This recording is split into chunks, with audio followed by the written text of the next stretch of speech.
So now the time you guys have been waiting for. The moment we've all been waiting for. Today, here, now. We're going to determine and announce the winner of the Home Brew Ohio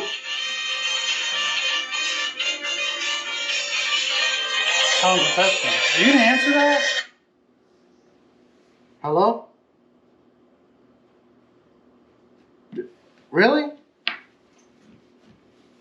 No, dude. The IRS is suing me. Hey, I'll be back. What?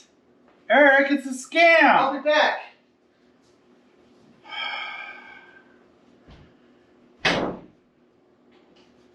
Okay. So we're going to put these in a bucket and we're going to draw your names. Well, I guess I'm doing this alone. So we wrote each one of your names on these caps and I'm going to shake them around and draw one. And we'll be in touch. And the winner is Edna Van Lippiton.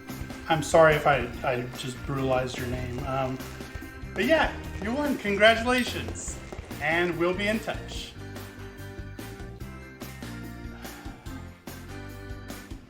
So to you, congratulations. To who? Oh, you're back. And what was that call all about? It was a scam. I told you it was a scam. But it sounded really honest. So anyway, congratulations on winning the Home Brew Mead Making Kit. Pay attention to the comments in this video and or the comments in the unboxing video, or you can respond, and one way or the other, we'll be in touch through the comments. Congratulations!